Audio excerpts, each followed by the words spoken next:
All right, I think we'll get started. Hello, everyone, and welcome to Personal Finance for U.S. MBA Candidates, an exclusive webinar from Juno.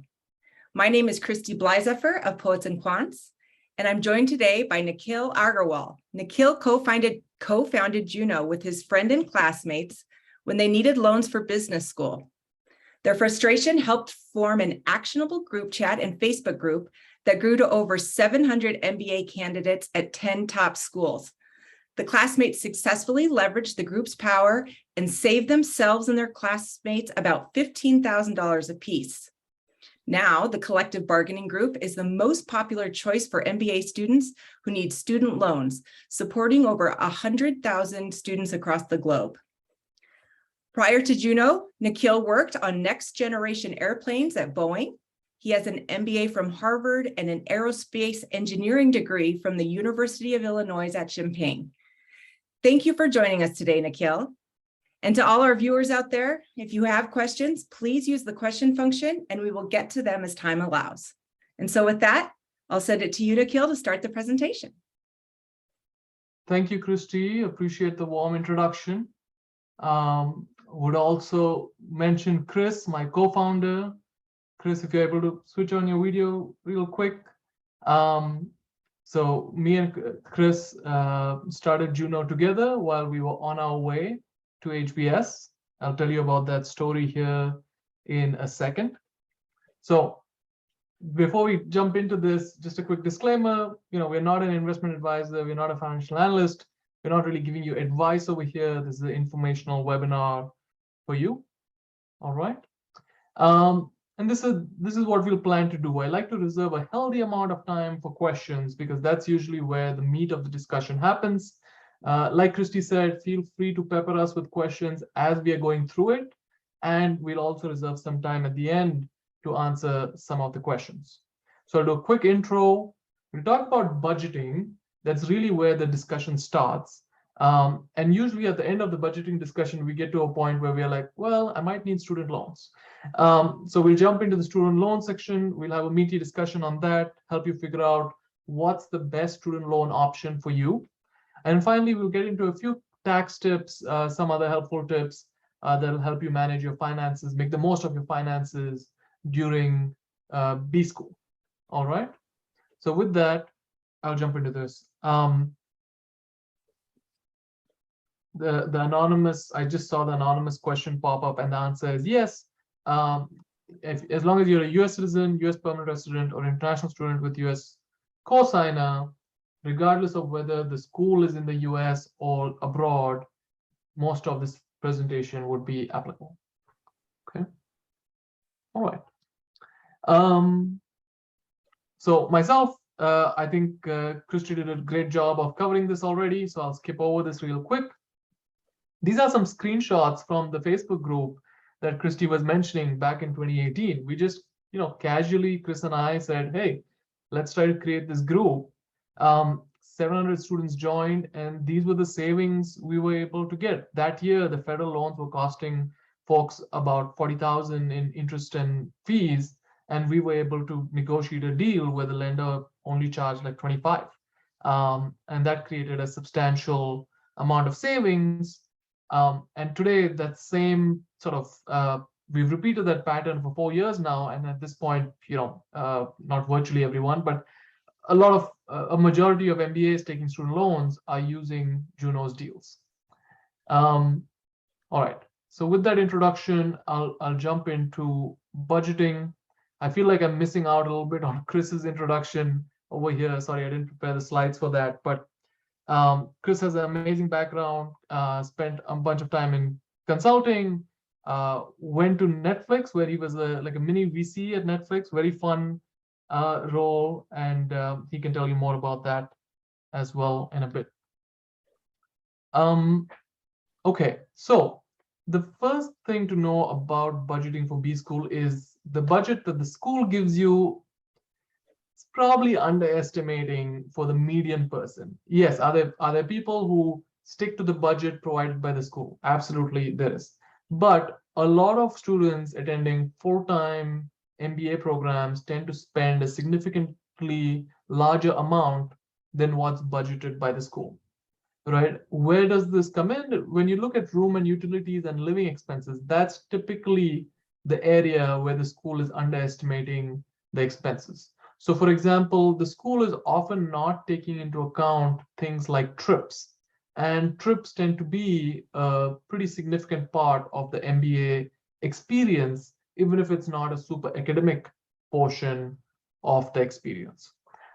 Similarly, the daily lifestyle during business school can be very different from your regular lifestyle.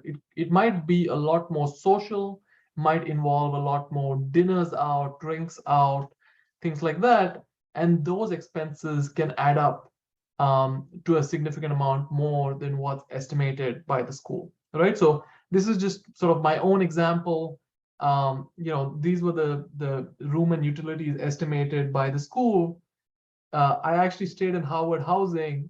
They don't give you a 9-month lease. They give you a 12-month lease. So it says 9 months, but you're paying for 12 months. And if you go for an internship, you might have 2 leases that you're paying for during those 3 months. So just something to take into account, that your expenses might be higher than what the school is estimating. Similarly, for living expenses, we went back and looked at our credit cards. For me and my spouse, we spent dramatically more than the living expenses highlighted here. We spent around 20 grand more than what the school was estimating.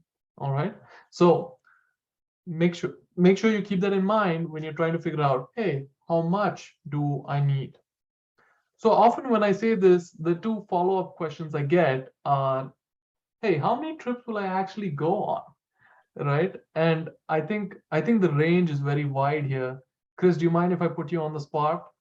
Not at all. Can you hear me okay? Okay.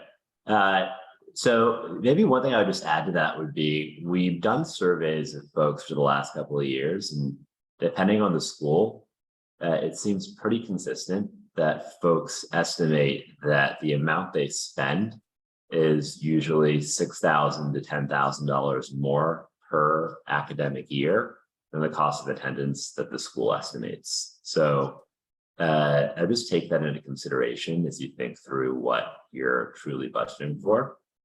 I think Nikhil pointed this out because I might have over-indexed on going along on a lot of these trips. But there's a few things I'd actually make sure you do if you want to try to minimize what these costs might look like. In the first couple of weeks, first couple of months, it honestly feels like absolutely everything you do is required. And if you don't go on it, you're going to be missing out on the greatest experience of your life. Some of that is true, and a lot of that is not true. So some advice I got from folks who kind of gone to business school before me was really on 2 things. One, you are inevitably going to sign up for like 10 times more clubs than you ever actually use or work with. So ask people in the year before you, or anybody else who you might know on that campus, which ones are truly worth it versus which ones are not, because it's a very easy way to blow through a couple of grand in the first 2 weeks, feeling like you absolutely have to sign up for and pay for everything. And the same thing is honestly true for the trips. There are some that are truly awesome experiences, and there are many that you FOMO into that you didn't really get very much out of. And in a very similar way, if you're just having some casual conversations with folks at that school in the year above you and ask, all right, which things should I truly not miss out on, and which things would you recommend being more optional? You got a pretty good sense quickly for kind of how to cut down on probably about half of the expenses that you otherwise would have thought that you absolutely have to pay for. That's very good sort of feedback, insight. I definitely felt that FOMO in the first few months. I remember, I'm not the clubbing type per se, but I ended up at every club event for the first couple of months, and then I was like, what am I doing? Like, and surely after that slowed down. Still went to a few, but slowed down quite a bit. Yeah, there's a bit of a reality distortion field there. you'll get through it after the first semester, but just kind of be aware of it as you go in, because a lot of it's honestly not very necessary. Absolutely. Awesome. I think Chris already covered this, right? How much do you end up spending on this stuff? 6 to 10K over the cost of attendance is what we find to be based on surveys. The median, our own experience is similar. We ask our interns all the time and they report similar numbers. So we feel confident that's approximately what you need. Now, that being said, each person is different, right? So we have this quick spreadsheet. You can go on this link, juno.us/MBA-estimate. You'll get this presentation after the webinar, so you can click on it and just fill it out. It's just a list of categories of expenses. Think through it. Think about what you're spending today. Don't estimate that you're going to change your habits and reduce your spending. That's a difficult thing to do. Instead, I would almost, at least for estimation purposes, assume you're going to spend like 10-20% more on lifestyle expenses than you do today. And then you can certainly try to spend less once you are in business school. Okay. All right. So now you have an idea of how much it might cost you. And you might say, okay, I'm probably going to need a little bit of student loans. That's where most people figure out that, hey, I probably need some amount of student loans. This might be a good time to pause for questions. And I see one Q&A already. Kristy, do you think we should do that? Yeah, I think it's very applicable. They ask, how do we narrow down on such networking events as to which ones to attend and which ones to miss? That's a great question. I see Chris popped on. I feel like he has an opinion on this one. But candidly, the first couple of weeks, you're just the things that you think are priorities are going to leave your calendar looking like the busiest it's been in your entire life. And that's consistent across every person I've ever talked to. And so I'd say like maybe one way to think about it would be 2 filters to think through first. So one is, if you have any sense for what career opportunities you want to explore or what you want to get smarter on, or if you absolutely know what you want to do once you leave business school, just try to prioritize some of those events and meeting some of those people early on who will be working in a similar field or going to the events that are related to a similar field, because those are fewer and farther between. Whereas, honestly, very few people remember most of the social events that they ever attended, but they all felt like they were required. So I would kind of maybe think about just taking it from a career perspective first, and just prioritize attending those things early on, because there's going to be 10 times more opportunities to make up for any social event that you think you might have missed. And a lot of those career events are also simultaneously social events. And so as long as you kind of think about it from the perspective of what do I want to get out of this experience and what do I want to be better prepared for once I leave business school, it'll help you prioritize a little bit more which things you need to spend time on early on. Yeah, I think that makes sense. The other thought that comes to my mind is just sort of personal preferences, right? For example, for me, especially in the second year, I started prioritizing sleep. Like Chris and I often used to wake up, get to the office, iLab, we call it. We got to it at 10 a.m., 9 a.m., right? And we wouldn't leave till 2 a.m., right? And the only time we left was to go show our face in a class. So with that kind of a schedule, sleep suddenly started becoming a little bit of a priority. And in that case, I wouldn't go to an event, right? And the other thing would just be, and later in the second year, I also started focusing more on smaller group events, right? I would opt for the 6-person dinner as opposed to the 50-person party, right? So it's usually like a 200-person party, but that was kind of just personal preferences of what you want to start prioritizing, where you're having more fun, and let yourself be okay with making those decisions, right? All right. With that, we'll jump into the student loan section. Now, at a very high level, this is what the process looks like, right? You figure out how much you want to borrow. We'll talk a little bit more about that. We're not done. We have estimated how much we want to spend. The answer about how much you want to borrow is a little bit different. Then you figure out where you want to borrow from, and you sort of complete the process, right? So not too insightful over here. One thing I'll add is, sometimes you need to adjust the loan amount in the middle of the semester. Maybe you underestimated how much you need. Maybe you overestimated how much you need. There are some ways to adjust it. Generally speaking, it's easier if you have more to just reduce it, because all of the loans we'll talk about don't have prepayment penalties, which means you can just pay it off anytime you want, right? As opposed to if you decide you want more, you likely have to go through the whole process all over again. Okay, so that's kind of just to say, overestimate on the loan amount and adjust down, ratchet down as you need to in the middle of the semester. More than likely, we rarely see that happen. The opposite is more true, where in the middle of the semester, folks realize, hey, can I get another 5K, right? That's a little bit more common. Okay, so I just told you, hey, you're likely going to spend more than the cost of attendance published by the school. The bad news is you can't get a student loan for more than the cost of attendance. The maximum you can borrow through a student loan is the cost of attendance minus any other aid that the financial aid office knows about, right? So every single student loan goes through something called certification. This is when the lender is reaching out to the school and saying, hey, is this loan amount okay? And when they ask that question, the financial office is going to check if the cost of attendance published on the website, including your living expenses, rent, etc., that's estimated by them, right? That all rolls up into the cost of attendance, minus any scholarships or other loans you've taken. And they're going to say, nope, they can only borrow up to this amount. If the number is greater than that, it gets cut down. If the number is less than that, then it's approved as is. So then the question becomes, well, where does the rest of the money come from, right? And it's tough.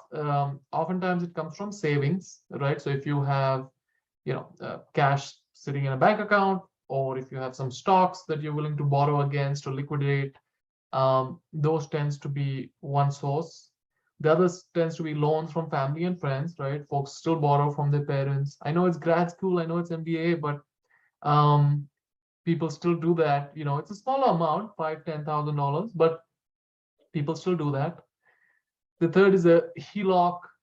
If you own real estate, or if you have a brokerage account with a substantial balance, you might be able to borrow against that.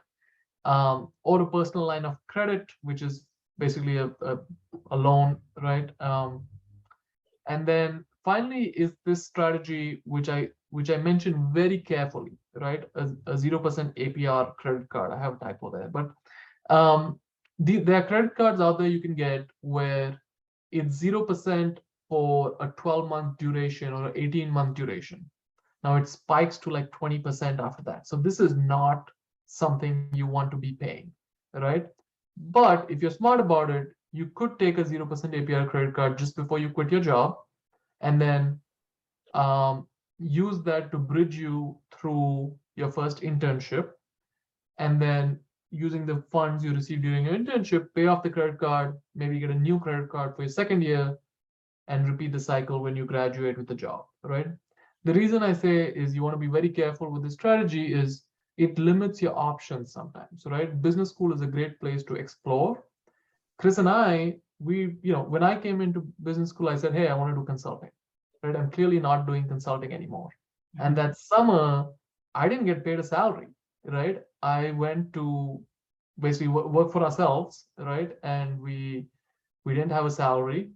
If I had used the 0% APR credit card strategy, I'd be kicking myself because now I'd be paying 20% APR on a credit card. Sure, it may, I started paying myself a salary when I graduated, but the point is that it could limit your options a little bit from a career perspective or it could be a weight on your shoulders. Even if it doesn't limit you, it could be a weight on your shoulders. Chris, any other clever strategies you've seen for folks trying to manage a situation where they need funds above the cost of attendance? Yeah, it's a really good question, because in your second year, maybe just one thing I would add to think through is we've seen a few people do this successfully, where during your internship in your second year, during the summer, let's say you've done really well, you got a return offer, but you're going to have to pay a lot more for the second year. And you're sitting there wondering, was there anything I can do? A lot of companies do have formal programs where they'll help you pay for that second year of school if you sign that offer, especially consulting firms and a few larger companies. Most don't have a formal program, but at that point, you do have a bit of leverage, and I would recommend, at the very least, asking if whatever company it is that you've gotten a return offer from might be willing to help you pay for part of the second year of school, or maybe even part of the whole thing. And sometimes the way I've seen this conversation go between potential employee and the employer is saying something along the lines of, like, look, I love working here. I'm flattered for the offer. I'm a little bit concerned about how much money I'm going to owe after school. And I'm just wondering if there's anything you could do to help me reduce the amount of money that I'll owe after I graduate. I think it'll put me in a better mindset and make me a more effective employee. Give them an excuse, give them a reason to say yes. The labor market is still very tight overall. And the worst thing that's going to happen if you ask this in a polite way is that somebody will say, I'm sorry, there's nothing more we can do. The best case would be they might increase your signing bonus or offer to actually pay for part of your second year. And if they do, that can make a really big dent in your overall cost to attend that school. Yeah, absolutely. I'm trying to remember, because we had some metrics on this, right? That we had done like this informal survey of like 10 people who had asked, and it's like 17 and like 11 got it. Like, yeah. Yeah. So small sample size for sure, but remarkable success rate, right? So we need to add this to the slide. That's a great one. Yeah. All right. So now there's this other thing you can do, which is adjusting the cost of attendance. You know, you look at the cost of attendance on a website, it looks like set in stone kind of thing. It's not set in stone. It's customizable person by person. All right. So the way to customize it, you need to email the financial aid office and tell them, hey, I have this need that hasn't been accounted for, and therefore can you increase my cost of attendance so that I can borrow a larger amount through my student loans. All right. Now it has to be, you know, something that's a need, right? If you email them saying, hey, I want to go to Yacht Week, right? Can you make sure I have the budget for that? Probably going to be a flat out no. Okay. But if you say, hey, I have an additional dependent that you've not taken into account, my, you know, mom is living with me, something like that. This is my actual rent, right? It's higher than what the school has estimated. Things like that could work. It's not a slam dunk, but it could work. So you'll want to try. The laptop one is very common, by the way. Like almost all schools, you can email them and get your budget bumped up by $1,500 for a laptop. Okay. Sorry, Chris, you wanted to add? Sure. I just want to actually answer a question that Chelsea just asked in the Q&A. And the question for everybody is, do we have any recommendations on how to maintain your current finances to put yourself in a position to maximize the amount of grant aid or financial aid that you'll get from the school? It's a great question, and it's a little bit school dependent. So we can actually do a bit of research if you tell us which school specifically offline. And there's a lot of good threads on GMAT Club and other places that kind of discuss some of the tips and tricks for specific campuses. For example, some schools will not count your retirement assets when, or certain types of assets when you are applying for financial aid. So some people take the strategy of just making sure that for a limited time, they're just maxing that out if they hadn't already been, to reduce the income or the assets that the school takes into consideration when calculating how much aid to provide you with. Some places don't count your car or other things that you might have purchased. And so people will often try to game the system a little bit by making sure that whatever cash they have in the bank now, they're allocating it to different categories. The school they're attending won't actually count in their assets for the need calculation. Yeah, maybe a niche case, but I can mention my own case. The year that I went to business school, my dad also decided to liquidate a very large portion of his stock portfolio. And it showed up on his returns. It showed up as non-taxable income for whatever reason, but it showed up on his returns, right? And then I emailed the financial aid office saying, hey, I know this looks like, he's just rolling in dough, right? But the reality of the situation is this is just a one-time thing of him liquidating a bunch of assets, and that's how it's showing up on the credit report, backed it up with some other information, and they sort of took that into consideration. So if you have a unique situation, just spell it out. Let the financial aid office know so that they can make their decision with that information taken into account. Sometimes the forms and the documents can be limiting in the story they tell, as opposed to just a short paragraph that you can put together. All right. Okay.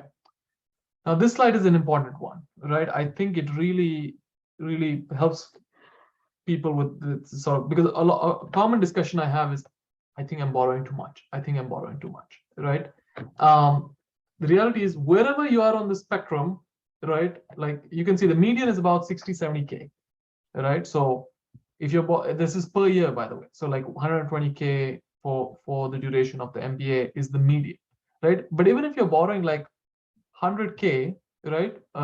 You're still, there's 5-10% of people who are exactly doing the same thing that you're doing, right? So it's not at all unusual. And I'll add that these numbers are excluding any federal student loans that you might take, right? This is Juno data. So a lot of times, we'll talk about it a little bit later, but a lot of times this number is actually larger by about $20,000 per year, right?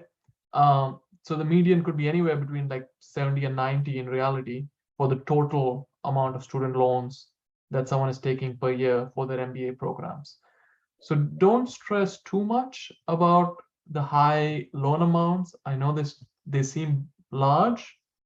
I'll also add that MBA students are often paying off these loans in a shorter time frame than they borrow for, right? Like 10 years is pretty normal for the loan term, but students often paying it off in 6-7 years or even shorter sometimes.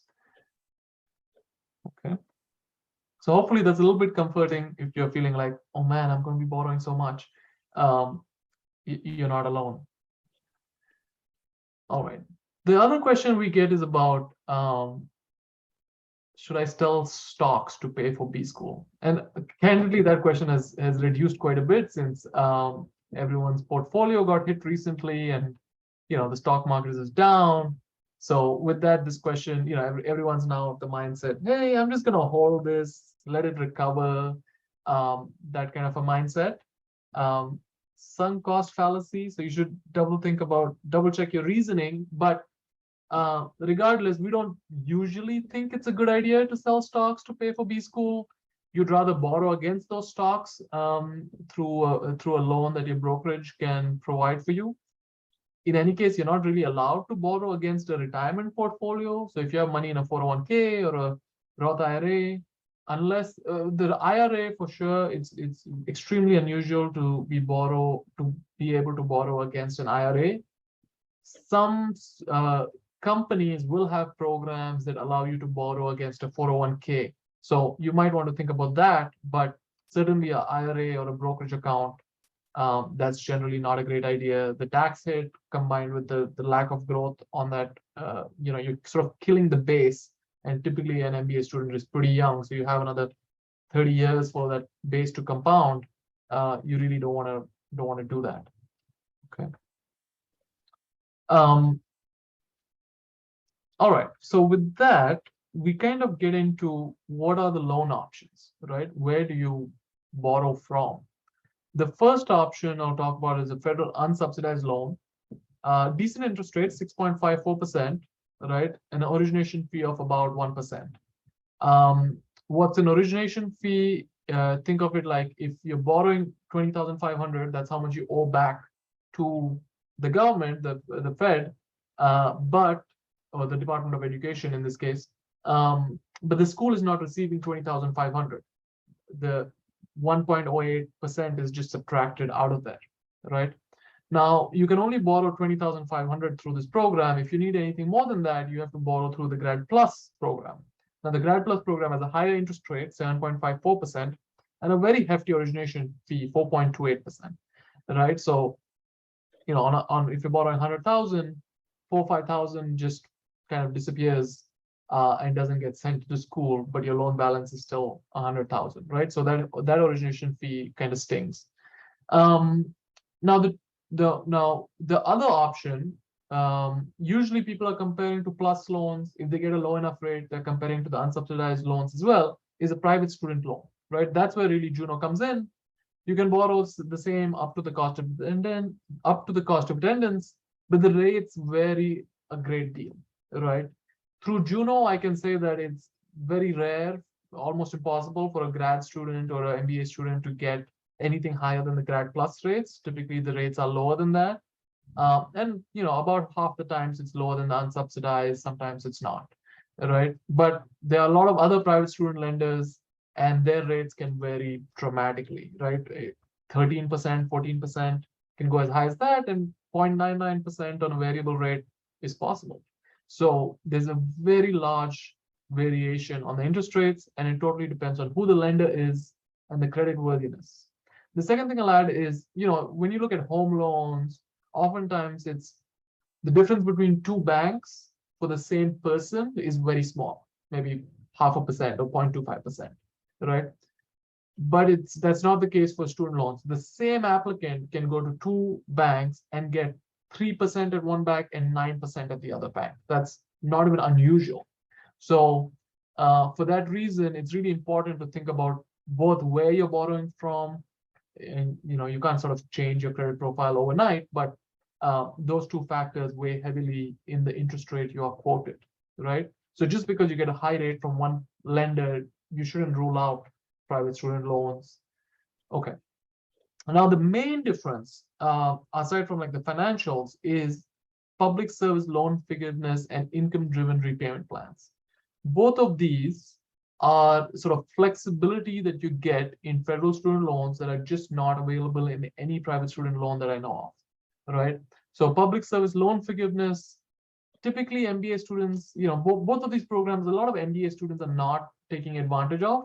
But if you know that you're going to be pursuing a career in nonprofit or in public service, then these are situations in which you should look into the public service loan programs, see if you're going to qualify for them.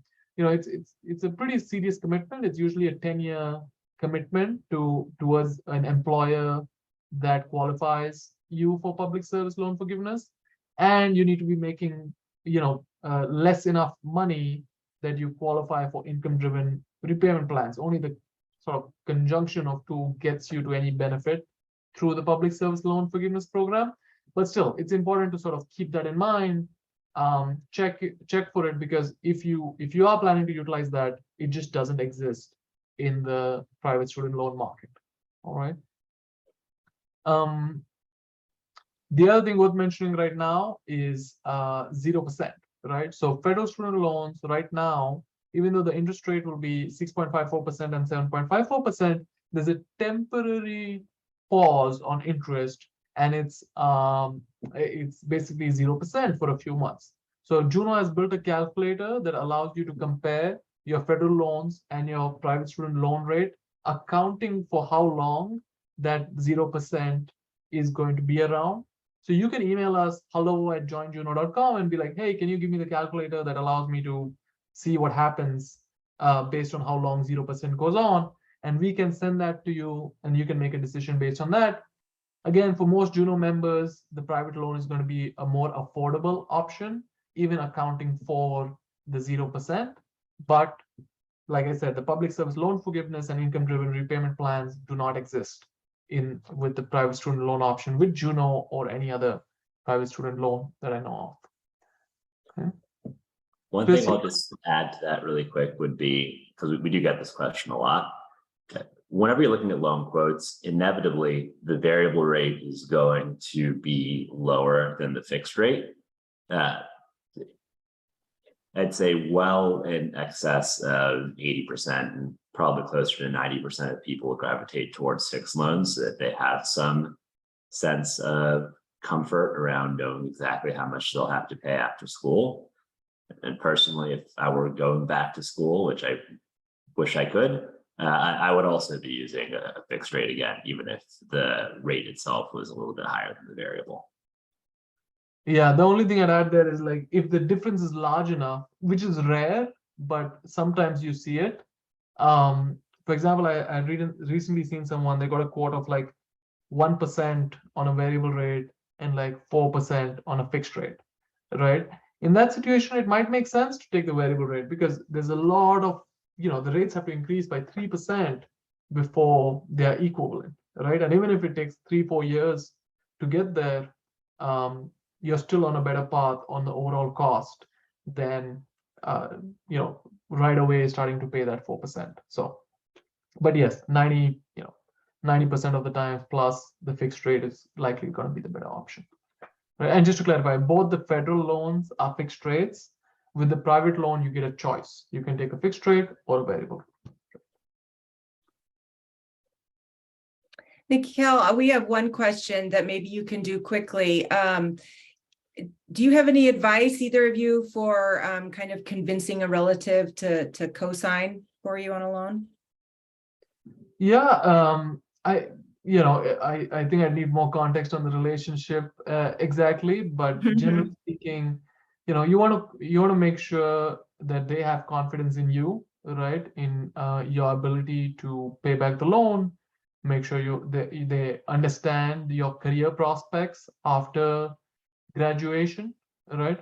And then the second thing you want to do is make sure they understand what this means for them, right? So typically for a cosigner, the first sort of impact they'll have is they'll have a hard credit check on their credit report. This sounds scary, but it's a very minimal impact.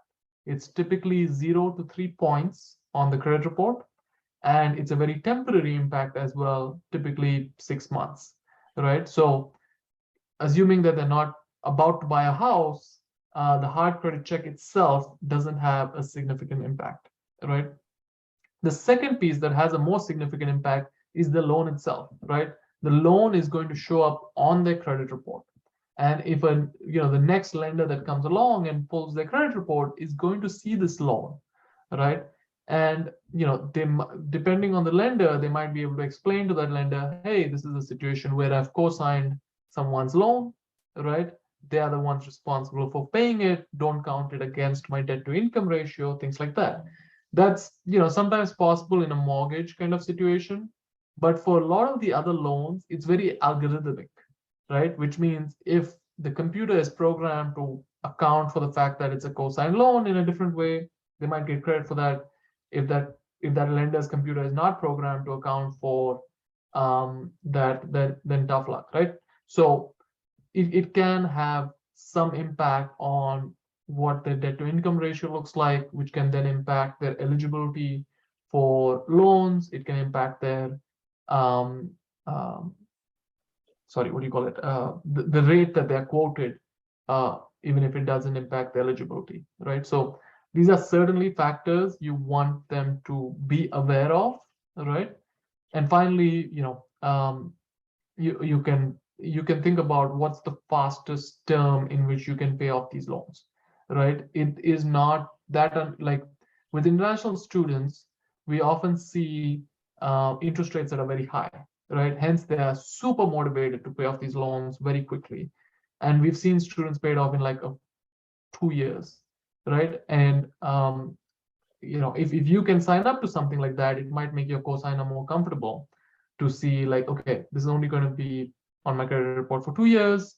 I'm a stable place in life.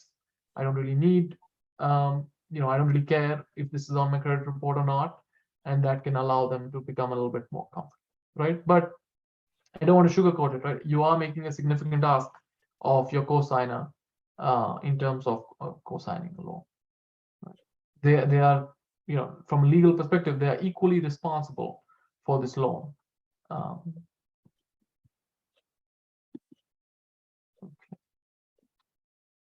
Canadians who want to study this, if you don't mind, send us a quick note, hello@joinjuno.com, and we can talk about that offline. This particular, presentation and details, etc., is really catered towards US citizens studying in the US or abroad, but it doesn't really cover Canadians or other internationals studying in the US. So these, for example, these federal student loans are not really an option. And even the private student loans I'm keeping in the back of my mind when I'm speaking may not be options, but other private student loans are available. Okay, so I've kind of mentioned this a couple of times now, but reasons to take federal if you want to do public service loan forgiveness or you want to take the income-driven repayment plan. Reasons to take private if you want to, if it's the more affordable option compared to your student loan. All right. Okay. So quick plug for Juno. This is kind of how it works, right? Before Juno, each person would individually go to a variety of lenders, shop around, see what rates they could get, and select the best one they found, right? Once Juno gets involved, this pink box is kind of Juno here. We get together all of our members, right? Thousands and thousands of students taking MBA student loans, and we go to all the banks and we say, hey, who's going to offer the best rate? And by the way, we don't like the rates on your website. You got to give us something better than what you offer on your own website, right? So the banks make various proposals. We select the best one, and then all the students, consider taking a loan from that. You can still shop around. Once the negotiations are done, it's just another option, but it is actually, my next slide will say, it is guaranteed to be your best one. It's extremely unlikely to find a lower rate outside of Juno for MBA students. And if you do find a lower rate, we'll match that lower rate, we'll get the lender to match it, and we'll give you 1% of the loan amount as like a check for being able to find a lower rate outside, right? We love when our members take advantage of this. This is not like a big process that we put you through. 24 hours, we'll turn around that match, get you all set up. And the reason we do this, the reason why we are super motivated to do this is we can encourage the lender to reduce rates for everyone when one person comes and says, hey, I found a better rate elsewhere, right? So we love processing these. Just shoot us an email, hello@joinjuno.com. Tell us you found a better rate somewhere else. It's unlikely, but if you do, let us know, and we'll make sure to match it and beat it. All right. Yeah, so I'll pause there. Any other questions on student loans before we jump out of that topic? There is a question about comparing local and international loans. I don't know if you want to cover that now or later. Yeah, I'm assuming this is the context of an international student. So the most common thing to look at, obviously you want to compare interest rates and things like that. Oftentimes the US options do have better interest rates.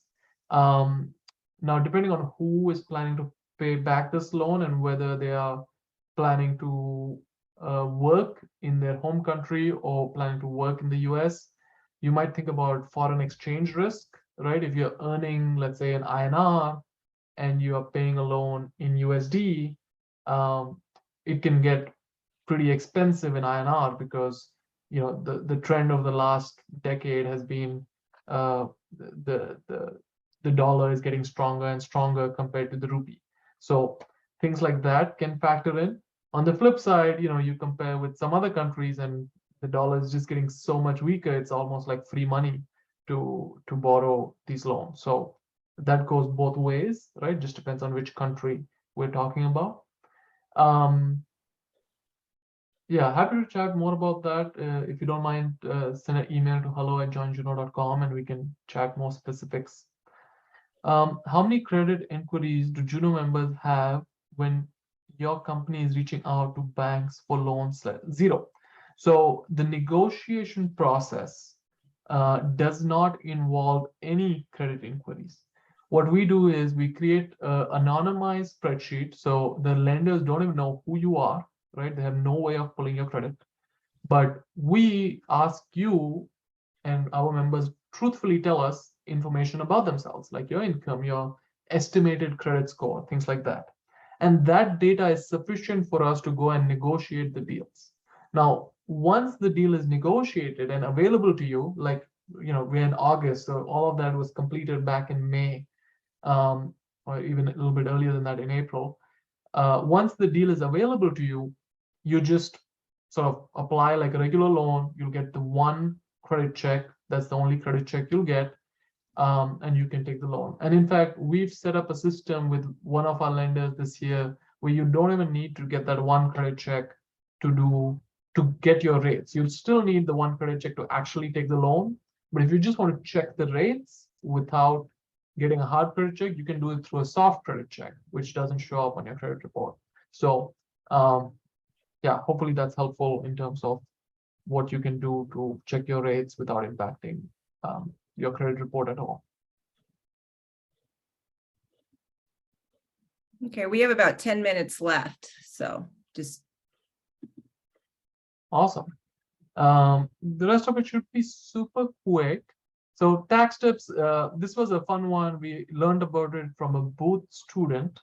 And what he did was he sort of flowed his expenses through a 529 plan. What that means is he contributed to his 529 plan, and then in the same year he paid off certain expenses through his 529 plan, right? And by doing this, he was able to save on state taxes, right? This doesn't affect federal taxes. You need to have income in the state, but if all of that applies, this is a very clever way to skip on some state taxes.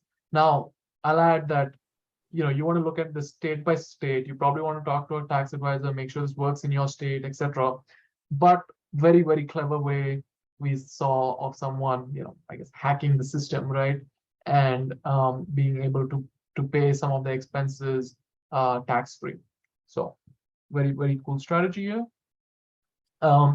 The second one to think about is a lot of MBA students are moving right now from their jobs into into school. And then when you leave an employer, you often have the option of rolling over your IRA or rolling over your 401k into an IRA or leaving it with your previous employer, right?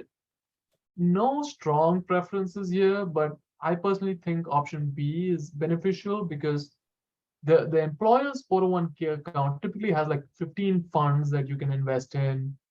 Oftentimes the fees could be high, right? Especially if it's one of those life cycle funds, the fees could be pretty high. So for those reasons, I often say, hey, maybe roll it over into an IRA.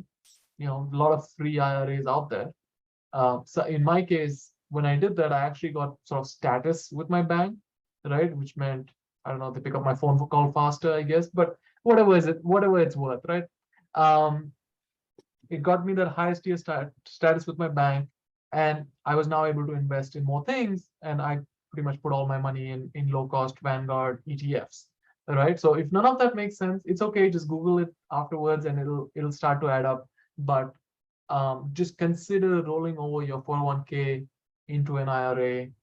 Sometimes the process is a little bit annoying depending on who your employer is and who the IRA person, which IRA you choose. But it's well worth the effort in the long run, in my opinion. Okay. The second one, this one is quite interesting. So Roth conversion, right? What's a Roth conversion? So just for context, a traditional IRA is one where you put the money in, right, without paying any taxes, and then when you pull the money out, you end up paying some taxes. All right. A Roth IRA is the opposite, where you sort of pay the taxes now, you put the money in, it grows, and then when you pull it out, you're not paying any taxes. All right, that's the layman's version of that. Now, what's a Roth conversion? You can take some of your, now if you're young, right, and depending on your income tax bracket in a particular year, right, and your sort of estimated income tax bracket when you retire, which who knows, right? The idea is you can sort of pay your taxes now, and the overall net worth of your portfolio will be larger when you retire and pull the money out, and you won't be paying taxes on that larger portfolio, right? So sometimes the Roth conversion is a great idea if your tax bracket in that particular year is low. And it sounds weird to say, but in your sort of that middle calendar year, you don't make much money. You go do your internship, right? Maybe you make 30 grand, and that's it. So that's a great calendar year to consider doing a Roth conversion. All right. So think about that, talk to your tax advisor, figure it out. But that might be one point where you want to. Another minor point is short-term stock positions, right? If you're planning to sell something in December 2022, maybe just wait till January 2023, right? Especially for a short-term position. That's going to help you, it'll be taxed based on a lower income bracket that you'll be in 2022, in 2023, as opposed to 2022. All right. Okay. And that's pretty much it.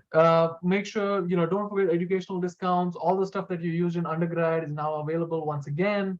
You can use all of this to reduce the cost of things. Laptops. I remember, Chris, do you remember we found this amazing deal when we went to school? It was Lenovo ThinkPads, and they were just like 50% off or something if you're a student. You remember what I'm talking about? Yeah, no, I do remember. I think the kind of hack there was a lot of people get a ThinkPad or an X1 Carbon from Lenovo specifically when they go to school, if you're not getting a Mac. And they have an employee discount program. And if you just Google like Reddit Lenovo discount code, like every other week, somebody will post a new one. And it's like a 40 or 50% discount on the total price. Nice. Yeah. So don't forget to do all the educational hacks that you can to reduce these expenses. And that's kind of it. So we can and have fun. Just some pictures from my HBS experience. Had a ton of fun. You can tell these pictures were probably early in the year when I went to all the large parties, and these pictures are probably from later in the year when I started going to smaller group events. But yeah, all right. Nikhil, while we wait for any last minute questions, do you just want to kind of remind us how people can follow up and where to find some more of this information? Yeah, absolutely. So joinjuno.com is our website. You can sign up, get your student loans, etc. Tons of resources for MBA students. As we shared in our founding story, this company is heavily sort of dedicated to serving the MBA audience. And then hello@joinjuno.com, great email address. If you have specific questions, some of the international students on the call, please send your questions that way, and we'd be more than happy to help. Perfect. I'm going to give you a chance to quickly ask to answer one final question before I sign out. Can international students benefit from Juno support? Absolutely. Yeah, we have this is one of the first years we have an amazing program for international students. So send an email to hello@joinjuno.com. We'll get you in a one-on-one conversation with Diego, who was an international student himself. and is now working on the Juno team. He's our international lead, fully focused on helping international students. So HELLO@joinjuno.com. All right, so that's the email address to email to get a one-on-one with Diego for all the international students. Yeah, that's great. So if there are any last minute questions, please use that email address for follow-up. We are running a little short on time now. So I want to thank Nikhil and Chris for all this great information and insider insights. And thanks to everybody who showed up to listen and ask your great questions.